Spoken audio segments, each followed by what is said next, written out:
Use headphones.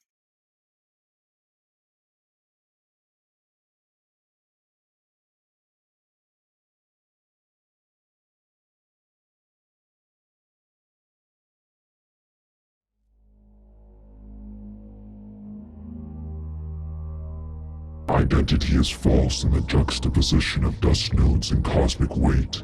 Finite life forms are all the same in one measure or another. Distinction becomes obsolete when the destination will always be an erosion of life as it is known. And, as for the unknowable, well, you'll come to terms with it soon enough, whether or not you remain conscious of the dip into nothingness. Welcome to the City of Gods. Somewhere in the uncanny sea of probability, surely an answer would await. A way back to normalcy. And if it couldn't be found in the streets, perhaps it lurked like forbidden knowledge in the spires. Martha awoke to the sound of faint murmuring in the corner of the room. Half awake, she tried to face the direction of the sound. Her eyes shot wide open when she saw the source of the sound. It was Daryl. He sat with the window open, facing those distant, imposing structures. I am chosen? If I am chosen, why am I the arbiter? What must be done? If death is not the door, is it the key? Perhaps the lock? Please, tell me. A sickening green glow emanated from his eyes, just like before, only stronger now. Martha remained dead still, eyes locked on Daryl as he spoke to the air outside. So, this perversion of life, it is an accelerated decay of living things. The parts that are stripped away, where do they go? The memories, our personality, is it consumed by that thing? Oh no, this can't be true. Daryl, who are you talking to? Martha broke her silence, the concern of her voice growing exponentially. Daryl whipped his head to stare straight into her soul with orbs of emerald brilliance. It was as though the eyes themselves were portals burned into his skull. With the wave of his palm, the stench of booze shot forth across the room. Martha suddenly felt like the world around her was spinning, devolving, and she fell back into the warmth of her bed. Martha passed out almost instantly. It was as though he overloaded her blood with ethanol just by looking at her. I will do what must be done. With that, he stood up from his chair and walked out of the hotel room. The door was left hanging ajar even when they awoke hours later. The glow outside returned to its usual vibrancy, glimmering and pulsating with rays dancing through the glass. Mason, wake up. Something's wrong. Martha called out. Ugh, morning to you as well.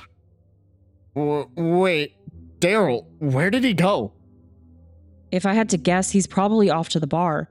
I had a strange dream last night that he was by the window speaking to something. It's hard to tell. It all feels so blurry. Maybe that Andrew fellow was right about him needing a drink. Martha, if I were you, I would question every single strange dream or vision you might have. The things that happened yesterday likely can't be explained. We aren't gonna get very far trying to logic our way out of this. I'm really not a believer in the supernatural, but if you aren't convinced after yesterday, I don't know what would change your mind. That's a huge problem. Martha argued. If you're embracing spirituality in a weird town of delusion like this, you're surrendering yourself to their lunacy. If you aren't using logic, you aren't using your damn head. You really want to get lost in this place? Okay, hear me out. What can your higher level of thinking tell me about that? Mason pointed at the window, gesturing at the spires in the distance. They stood beyond the bounds of physics, knocking on the doors of heaven only to climb even higher than the realm itself. Can your empiricism fill me in on what that's about? I don't think it can. You're right. I couldn't tell you. But if I haven't got a clue, you sure as shit don't. In any case, we need to find Daryl. Mason said as he neared the door, realizing with a start that it was half open. Damn, he didn't even bother shutting the door. Anyone could have just wandered in here. You think he might have been possessed again? Definitely a possibility. I would hope that he just went for a drink, if anything. Stepping out into the dimly lit hallway, they headed for the stairwell down the main floor. A painting on the wall depicted orbs of light hovering over a frightened woman, while another featured a man with a scepter standing at a podium, speaking to a crowd of eyes. I will say, the art here is fucking wicked, Mason remarked. A third painting illustrated a blue angel hovering above a city skyline. Its robes were tattered and torn, giving it the appearance of a vengeful spirit. Its face was non-existent. Instead, there was merely a formless glow that acted as a beacon of limitless knowledge. A halo shone above its head like a token of misplaced glory. By all other accounts, the creature looked malevolent. Shrugging the images out of their minds, they encountered Andrew in the lobby. They seemed surprised to see him. Good morning, folks. I do hope you all slept well. Yeah, it was all right. Have you seen our friend by chance? Martha asked, causing him to frown. I did, actually. He passed through in the small hours of the morning, just stumbled past the desk with his eyes blazing green. Martha and Mason turned to each other with a knowing look. That ain't the weirdest part, though. He went to the bar. I thought the fella was headed for a drink, but I watched him, and he didn't exactly drink anything. Mason looked perplexed. Well, if he didn't have so much a sip, what was he doing? That's what I was wondering. I pretended to clean somewhere near the bar, and I saw him lay waste to the entire damn thing. He must have had some kind of mystical power. He reached out a hand towards the bottles and dispersed, and everything crashed or cracked open. And the liquid, it seemed to gravitate towards him. It was like he fucking absorbed all of it. No way. Martha scoffed. I mean, shit. I knew he was a party animal, but he's never done anything like that. I bet it doesn't satisfy your need for empirical evidence either. Andrew gave Mason a dramatic look. Evidence? As if your lady friend here is the brightest star in the sky. There's no scientific process here. Faith in the unseen is all you've got. I told you so is the last thing I need to hear right now. Is he at least still here? Martha asked. He took off 2 hours ago. I'd be shocked if the car was still in the parking lot. That son of a bitch! Mason balled his fists. He was about to storm out the door to the parking lot when Andrew spoke up. I wouldn't do that if I were you. He won't be there, and you'll be left shaking your fist at the sky like a moron. So march your ass back over here before you get yourself hurt. Smells a bit like a threat to me. I don't make threats, only predictions. Those things that roam the streets are friendly enough. They really like trading. But if you so much as look at one of them the wrong way, you're gonna end up on the evening news. Mason sighed and sat on a nearby couch. So what do you propose we do about this? Her and I don't have a way back home now, and our friend is wandering around this place. Andrew went behind his desk to open a hidden compartment. He pulled out folded garments and handed them over. Ditch the clothes you got from whatever shithole of a town you came from. Makes you stick out like a sore, infected thumb. Don't trust any taxis you might encounter. Blend in and pretend to be one of them. Trust me, it'll make life a lot easier. And as for your friend, well, I don't imagine he'll be turning up anytime soon. I would focus your efforts on trying to find a way out of here, hopeless as it may seem. So you expect us to walk around this fucking nightmare with no protection, just a guarantee that we'll blend in? Precisely. The ragged Honda Civic looked like a sign from God to the hooded figures strolling through the city. Some of them were engaging in nefarious activities in shady alleyways, while others elected to stare at Daryl as he drove by. The statues that they had seen the day before seemed almost alive at a passing glance. The novelty of their appearance felt almost like an existential challenge, a primordial warning of incoming oppression from a being impossible to comprehend. Is it close by? He asked. There was a voice in his head, a whisper that only he could perceive. He was on some kind of a mission How am I supposed to pull it off? It sounded as though he was preparing for a heist of something. Going straight through a red light, he began obsessively scanning the buildings left and right until he found it. The Event Horizon Bar and Grill. Not even bothering to find a parking spot, he hopped out of the car, ignoring the gazes of the hooded figures. The door of the restaurant nearly flew off its hinges as Daryl swung it open. The patrons stopped to stare at him as he began searching the premises for a hidden object. The host walked up to him, baffled and more than a little annoyed. Can I help you with something? Their eyes met, with Daryl's flickering like a green fire in the mood lighting. I have it on good authority from the eyes in the sky that you people deal with black magic. The voice said that there's a flask of limitless moonshine, and I'm here to confiscate it. You can relinquish it to me, or I can do this a much more difficult way. Pick your poison. Either way, it's going to your liver. Black magic? No, of course not. You've surely mistaken us for our competitors. I mean, come on. Limitless moonshine? Sheesh. Sounds like nonsense to me. With a shock, Daryl grabbed the man by the neck and lifted him up. The smell of alcohol filled the room suddenly as the guests began to feel lightheaded, slumping over onto the tables. It's stashed away in the kitchen. Daryl casually tossed the man onto the floor and kicked him aside. Was that really so hard?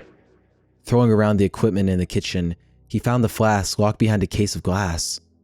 He laughed as he grabbed the nearest pan to break it open. He could already picture it. The majesty to be claimed, the places to go. It might have just looked or tasted like moonshine, but in reality, the substance they guarded wasn't just liquor. It was something much older. Something divine. Ethanol is just how the physical world interpreted such arcane ideas. Vice and desire to entrap sinners contextualized by a man-made beverage. Daryl was essentially Prometheus, but he wasn't giving the fire to anyone. He wanted the power all for himself. So, he became a pyrotechnic herald of the ancient gods. On the way out, he paused to appreciate the havoc he had wrought upon the establishment. Among the passed-out patrons, Daryl spotted a rather wealthy man wearing a blue cloak with intricate gold patterns on it. Without a second thought, he stole it from his limp body and threw it on. If only this fucking place had a mirror so I could see how great this looks on me. Pity you won't get to see it, eh, bartender? After no response, he walked out with a burning feeling in his chest. It was more than adrenaline, more than ego. Something was reacting, brewing within him. The flask faintly pulsed against his side, and for a second, the air around him shimmered like heat rising from asphalt. His breath fogged despite the relatively warm air. Slowly he held up his hand. His palm was sweating moonshine, the skin glossy with a liquid that smelt faintly of alcohol. Then he snapped his fingers, creating a trail of blue fire flowing free from his fingertips. He turned towards the restaurant with a malevolent grin spreading across his face. Throwing his hand out, a pyre shot forth, lighting it ablaze. I'm the fucking moonshine mage. Elsewhere, far from the fumes, a quieter kind of heat lingered in the city's breath. The shadows of the skyline twisted with wonders and untold legacies. Cloaks rustled softly over worn boots. Martha and Mason walked shoulder to shoulder, draped in the fabric gifted to them by Andrew. Their robes were as black as the gaps between the stars. Sigils also decorated the lengths, in complicated patterns of interlocking shapes, dominated by crests of winged monarchs and kings of a higher form. On the back of Mason's fabric, an angelic figure with many pairs of wings was depicted within a dizzying array of geometric configurations, like a deity existing beyond the threshold of a mirror, outside of the flesh altogether. Martha wore an atlas of the universe. Her garments were dotted with tiny constellations, with an odd sigil on the front bearing some kind of resemblance to a compass, a map that solely conformed to her dimensions, as though she were the arbiter of direction itself. You know, for as scary as this place is, I think I can understand the allure that the cultists are talking about. Mysticism. Maybe we do have time for it after all. Mason contemplated. Martha frowned in response. But we have lives. Families waiting for us back home, back in California. We have futures. Surely you can see that much. All I'm saying is that we are in incredibly unique circumstances, and our survival mechanism might just have to be to go with the flow. I guess that's true. Panic always guarantees death. That's what they say to cave divers anyway. But I'm afraid if we go with the flow too long, we won't see our family again. I mean, shit, there's no telling what comes next after yesterday's fiasco. Mason took a pause, catching Martha by surprise momentarily. Did you not say at the party that you were afraid of the world moving on without you? Maybe you're right. Maybe they will. And if that's the case, why try to hold on when you're becoming a relic of the past? What? No, my parents love me. That's ridiculous. Martha noticed the tiniest green glint in his eyes as she came to a dreadful realization. Mason, this place is changing us. Can't you feel it? You would never say something like that in a normal scenario.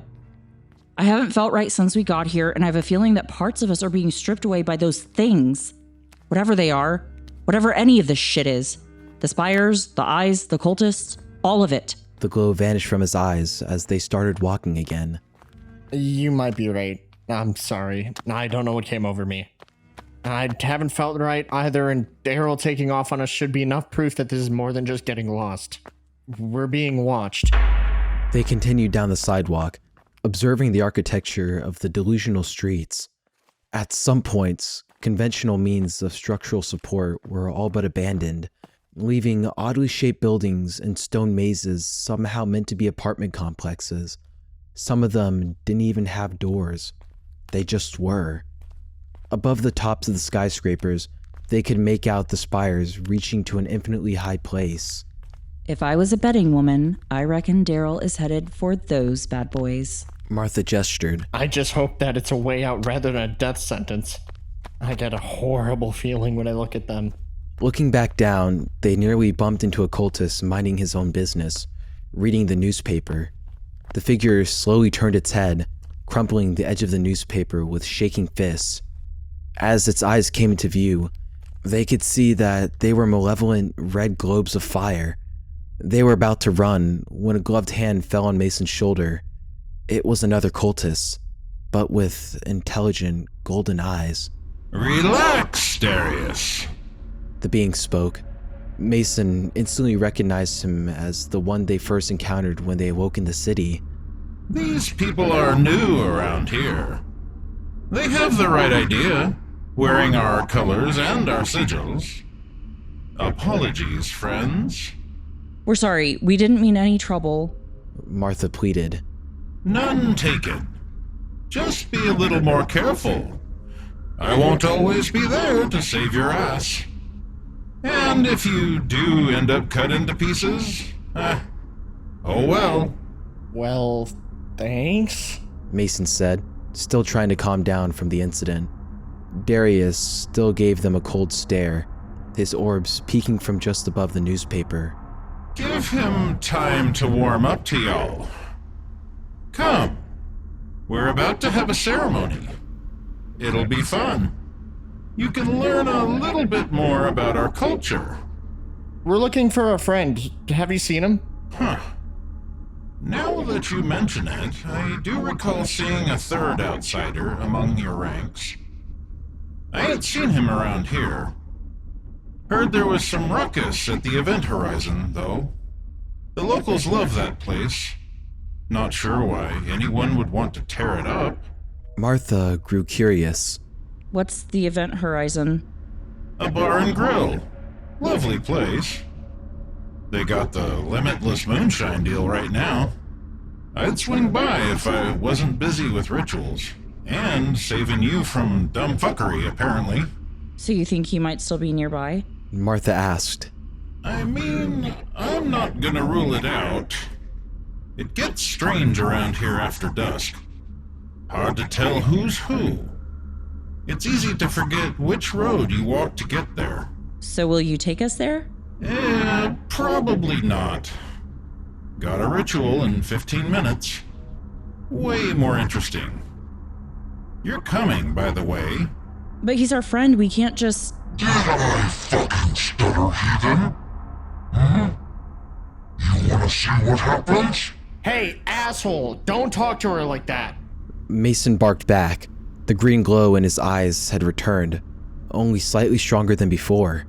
The symbols on his cloak began to faintly glow.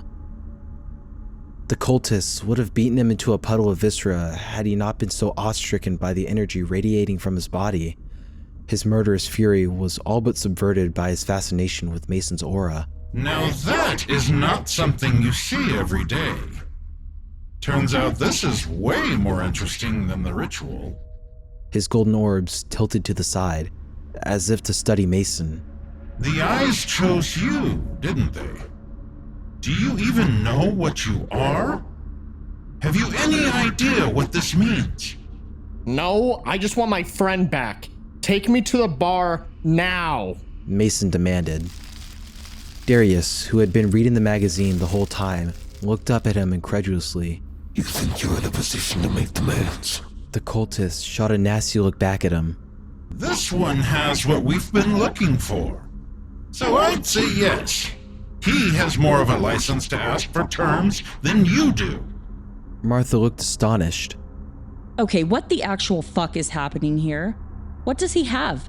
Can any of you men just speak in layman terms? For once? Send the woman to the Temple of Mirrors. We'll find your friend. What? No, don't take her away. She will only get in the way of unlocking the true vision.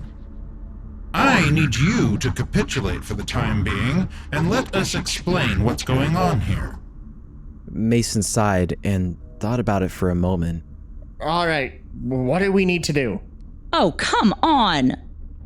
Martha screamed. Darius grabbed her by the arm and began to lead her away. Get off me! Mason, help! You piece of shit! I'm sorry. He whispered, looking down. The cultist offered a handshake. I didn't really have time to introduce myself before. New faces are usually quick to try to run. The name's Marcus. Mason accepted the gesture with an uncertain expression. He was about to reply with his name when Marcus cut him short. We already know. Mason, your girlfriend over there is being temporarily held while we unlock this vision that you seem to have. And the drunkard, he'll turn up soon enough. Things tend to come to you on their own. Listen, I don't want either of them to be hurt. Just tell me what you want from me and release Martha. Listen, friend, He sighed. I'll release her on the condition you fulfill our prophecy. See, we've been watching you folks since you got here. We know just about everything about you outside of what you like putting on your sandwich. That said, if you try to run, I'll devour you, regardless of your status. Mason stared blankly at him. And what exactly is my status? A grin spread across the cultist's face. Our scriptures take you for a prophet, Mason. A herald. The key to finally reaching the spires. Mason thought back to their structural improbability, the epicenter of all things, the eyes that watched all from their theoretical heights. He felt a small presence in his chest, a longing for that knowledge, a desire to walk towards them. The tiny, gem-like glint returned to his eyes as he gazed up to look at the northern sky, dominated by those horrible things. You're telling me I could unlock the final door? The end game of all existence? You would be the cornerstone of our shared divine providence. The blade of the executioner and the gavel of the judge. Forged into a savior. The tiny shimmer sparked into something brighter as his voice altered. The eyes in the sky had gained another soldier. I will do what must be done. After nearly 10 minutes of thrashing and struggling, Darius finally relinquished his iron-tight grip on Martha's arm. He shoved her into a dark room. Stumbling over, she spat a curse at the cultist. Who the fuck do you think you are? Listen, lady, it ain't personal. It'll only be a little while. Soon, when our prophet leads us to the spires, you too shall join us. He made a type of religious gesture before closing the door and latching shut the deadbolt lock. Martha began to softly weep in her newfound prison, the despair she felt at possibly never seeing her friends or family again. Would she be forgotten? Would life move on as it had before? Bubbling up from beneath her sorrow was the rage born from Mason's betrayal. He let her be taken away by those men. She let out an angered scream and pounded the cold floor. The impact triggered a sound like an iron mechanism somewhere beneath her hands.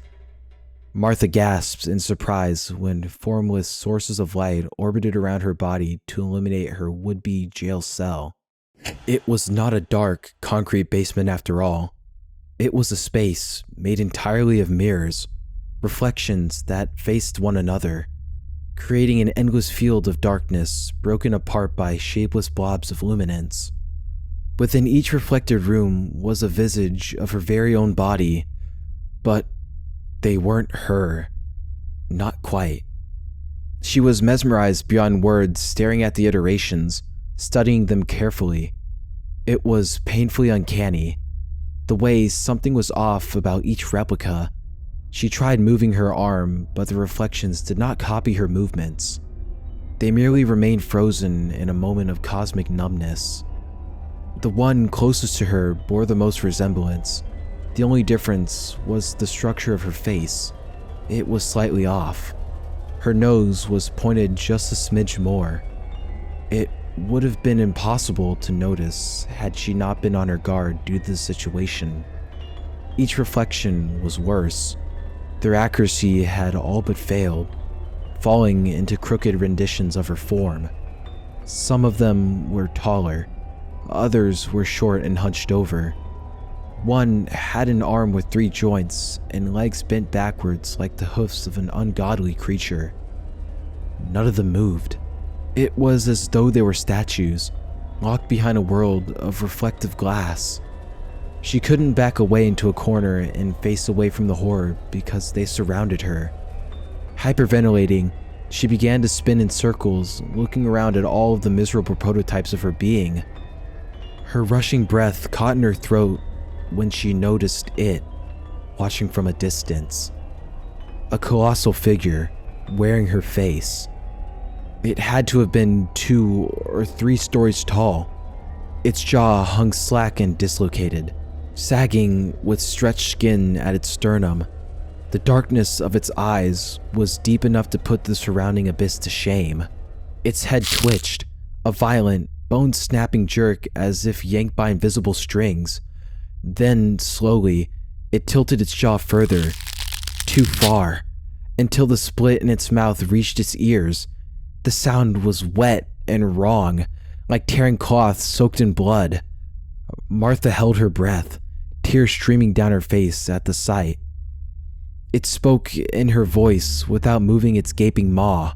Your face is a prism, doomed by fate to be forgotten. For this is the way of all things.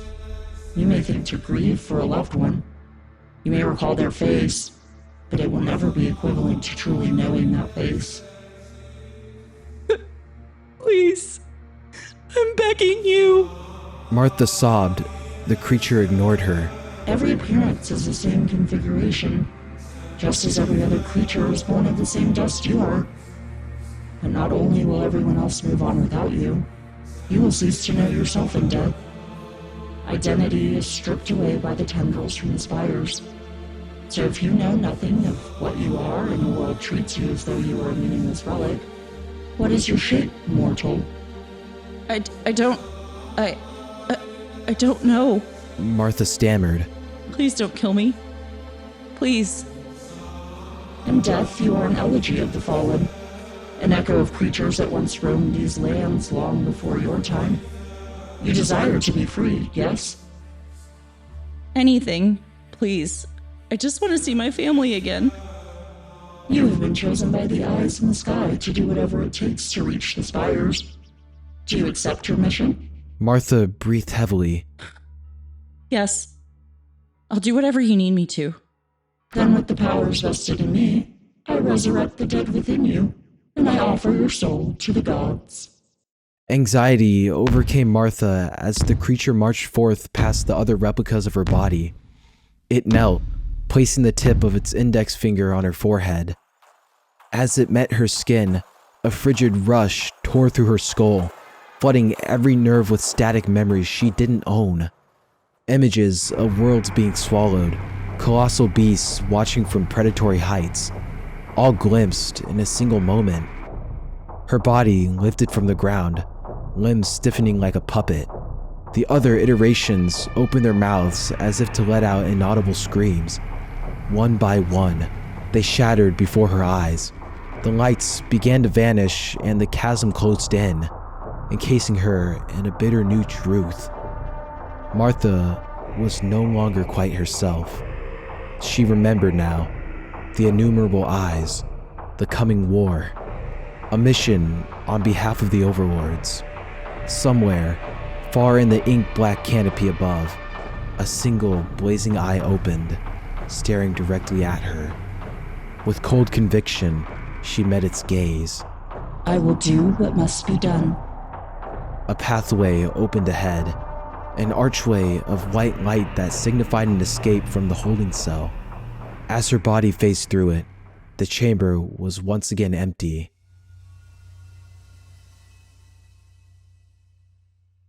Onlookers fell to their knees and bowed as the cult neared.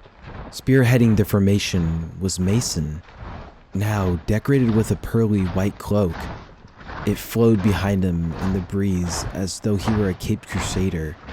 Where his eyes once shared the same green light as Martha and Daryl, now they shone with a brilliant golden reverence. He walked with a scepter in his right hand, a crooked wooden staff with symbols carved into the head. They made him their messiah, and he was lost in the glory, enraptured by the power coursing through his veins. Darius was not sold. While the rest followed without question, his skepticism remained a stone, unmoved. He was not yet convinced that Mason was the man their holy text foretold the coming of. Regardless, he followed out of duty, not respect. Marcus still likely ran the operation, but Mason was their ticket to salvation. And with Mason already ensnared by the potential of it all, he was an easy marionette to be controlled. Marcus led the way to the Event Horizon bar, thinking him and the boys would go for a drink before endeavoring to reach the spires. Instead, rounding the corner, they found the shell of what used to be a quaint little restaurant. It was burnt down, with only some of the wooden beams standing. No, no, no, no, no, no! Marcus grew angry. Are you fucking kidding me? This used to be our place.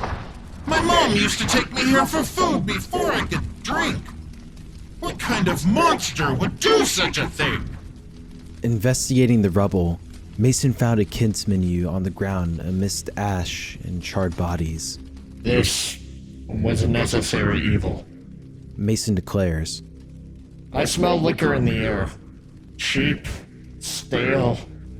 The kind Daryl used to drown in.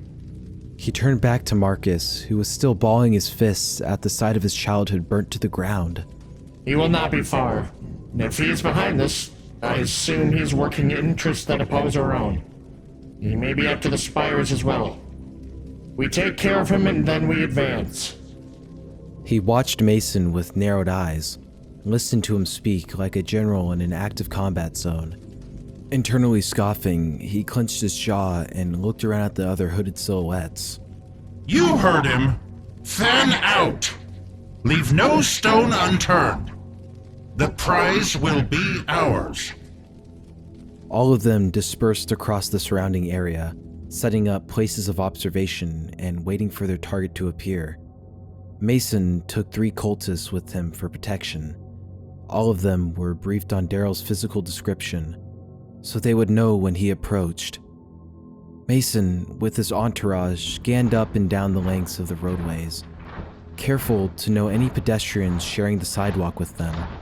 A strange woman briefly locked eyes with Mason, but she looked away before he could get a good read on her. Shrugging her out of his mind, he pressed forward. After another hour searching, the group came across a man drenched in something, laying on his back on the sidewalk. He was dressed in religious garments, passed out on a random street corner. Mason knelt down and sniffed the air. This one reeks of Daryl. He looked back at the other cultists who also wore proverbial frowns of disappointment beneath their hoods. Mason smacked the man in the face. Wake up! The priest seemingly spluttered to life. Jesus Christ, where am I? Have you seen a man reeking of alcohol around?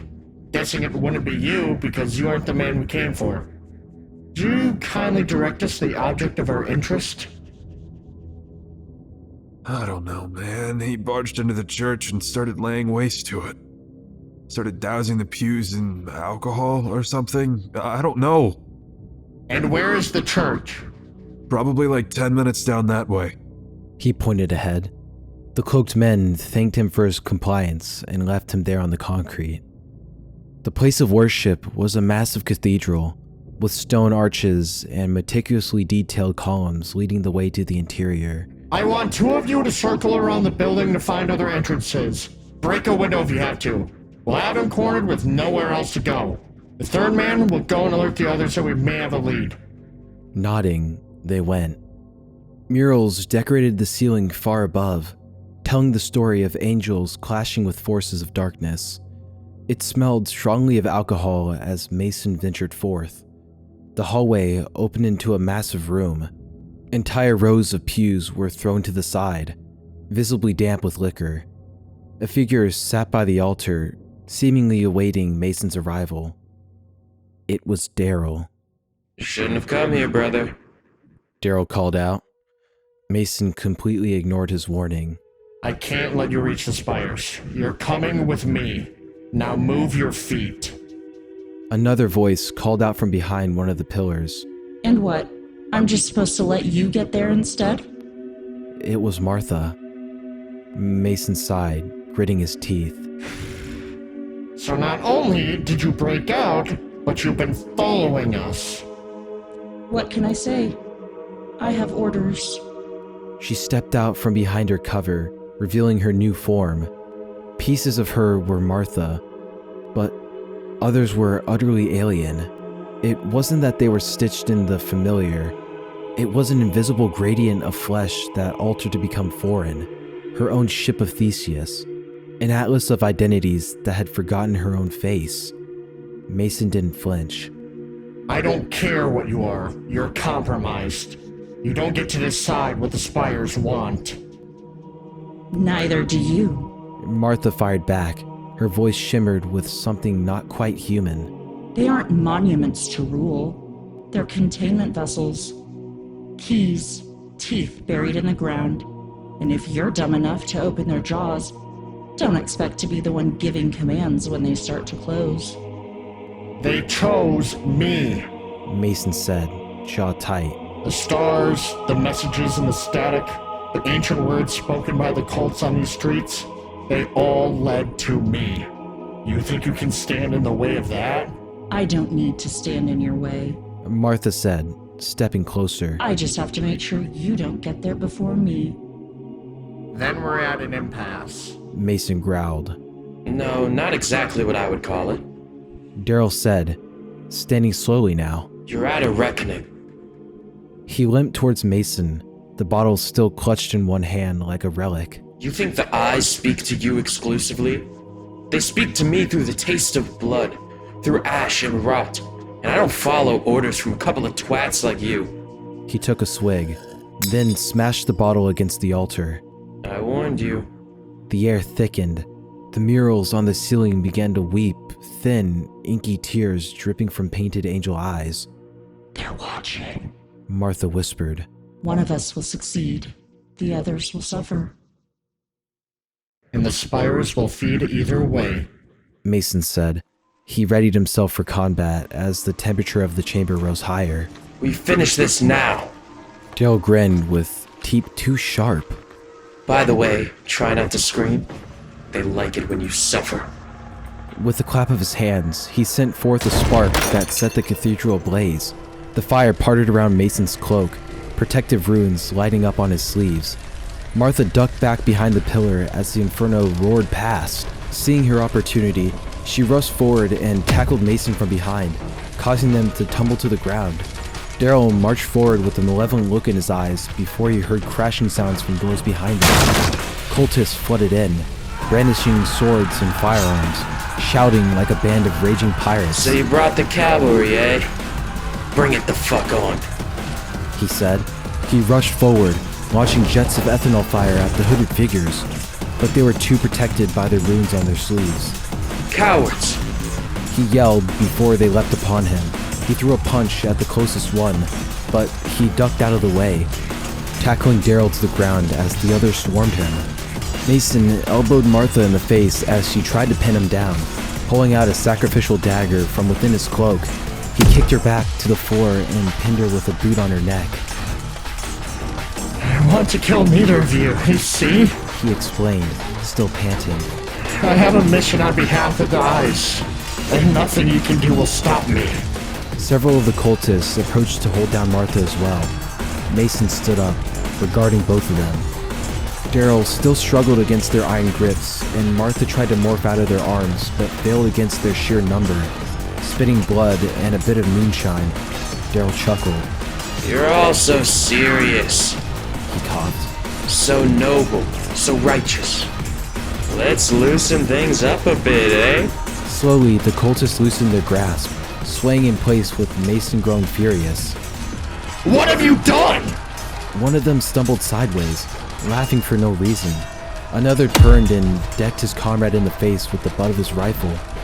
He had made them all drunk by releasing the fumes into the chamber. Just a little bit of communion.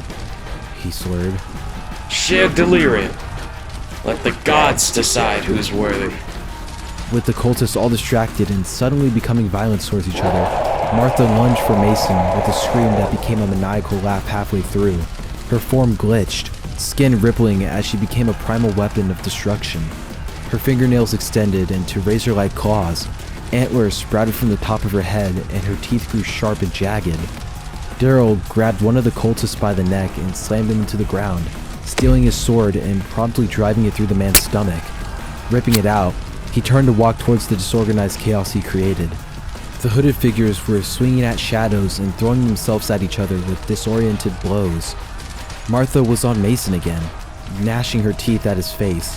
Her jaws were just out of reach as he held his scepter against her chest, keeping her back just enough to avoid being mauled. Daryl appeared behind her and drove the sword through her spine, but it barely did anything to her. She merely turned around and swatted him away with the strength of a bull. It sent him flying into another cultist, who buckled over from the impact. Thinking of any strategy would have been difficult for anyone under the circumstances, but it was near impossible for Daryl while he was inebriated. In the spur of the moment, he rolled over and stole the cloak off of the unconscious man to utilize its runes. Checking the sleeves, he couldn't make out what the hell any of them were. One might have been a knife with wings, another might have been an alchemical drawing. He couldn't make heads or tails of it. With the sword still driven through Martha's back, Daryl stumbled up behind her and pulled the sword out, this time doing some serious damage. Runes identical to the ones on his sleeves appeared on the blade, sending white-hot pain rippling through Martha's form. She howled in anger. Ah! Worthless sack of shit! Daryl clutched the weapon with clammy hands. Martha's contorted shape marched in and out of the blaze that was rapidly engulfing the cathedral. One of us will reach the zenith, and I certainly don't intend to let you walk out of here alive. Daryl growled. Martha's fury had reached such a boiling point that she went nonverbal, resorting to animalistic snarls. Foaming at the mouth, she launched herself at Daryl. He attempted to dodge, but wasn't fast enough to get out of the way. Her claws raked through his side, tearing fabric and flesh. Stumbling back towards the floor, Martha lifted her arms and gaped her maw to deliver the killing blow. But she wasn't quick enough either. Mason appeared behind her and plunged the sharp end of a scepter into her back where the sword had previously torn through her body. As soon as the runes of his staff activated, a shockwave ripped out with fire bending inward towards her body. She fell to the floor, screaming and thrashing against the wooden planks. Her final words before she burnt to ash were spat with such fierce detestation, a cry of hatred as her life was snuffed out. Death will not be the end of me! Daryl, who was mortified, watched as Mason stood and pointed the scepter at him. Daryl scrambled to his feet, holding out the sword. The other cultists are still absolutely blitzed, but they began to sense that one of their targets had been eliminated. Taking another look at his sleeves, he noticed a perfect circle emblem with a clawed hand in the center. Mason dashed forward, trying to seal his fate with a jab directly to the abdomen. Daryl, despite being somewhat impaired, was able to evade the strike and counter with one of his own, slicing his arm open and spraying blood all over his perfect white cloak. The runes on Daryl's blade caused a dark decay to sprout in the wound. It slowly began to take over his flesh as he scowled. Fate will not be subverted by the hands of a drunkard! Daryl ignored Mason's rage by looking down at the rune again, and carefully drawing a circle in Mason's direction. Even he looked amused. And just what the hell was that supposed to do? A black portal appeared right behind Mason, and it slowly dawned on him what was happening. Darius, bleary-eyed and largely disoriented, realized what was at stake and tried to prevent it, but it was far too late. Mason attempted to land another hit to change the tide of the battle, but Daryl blocked the strike and kicked him to the Veil of Desolation.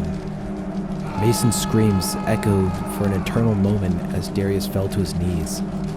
Daryl turned to face him and the rest of the cult. Marcus was barely conscious as he glared at him with absolute disdain in his eyes. You murdered our prophet, and you burned our paradise. Then let your scripture serve as fodder. Pointing his blade at the cloaked figures still drunkenly trying to stand up, he uttered a final warning. Leave this place. Never return. His silhouette blurred through the smoke, a broken man shaped by ruin. He did not look back as he made his silent escape. As the wood creaked and the support beams began to suffer from the inferno, Daryl calmly walked out of the church, sword dragging on the ground, covered in blood, injured and beaten. He cast his gaze to the northern sky to glimpse the spires. The road, a straight path leading to the pinnacle of all things. The cultists, who would once glare at him in disgust, bowed with fear. Gazing up, there were hundreds of massive eyes in the undulating light, and though silent, he could almost hear them beckoning him forth, towards the final holy lands. The temple is satiated for now, but it shall return to consume greater things. One's very identity is a fraction of the price of salvation. The rest is merely a down payment of lifeblood. The city of gods does not merely consume a man. It reverts him into a beast, a bastardization of what he once was. Everything he presumes to know is rendered obsolete, inadequate. The savior that once held precedence over him no longer holds a candle to what he's seen. And though fear locks the lost travelers into a perpetual state of fight or flight, the awe of that place is far too grand. It dissolves the fear. Fear is what confirms that we are alive. And if we are not afraid, nothing tethers us to this life. We are meant to drift into the perfect circle of absolution. This is the threshold. This is the endless temple.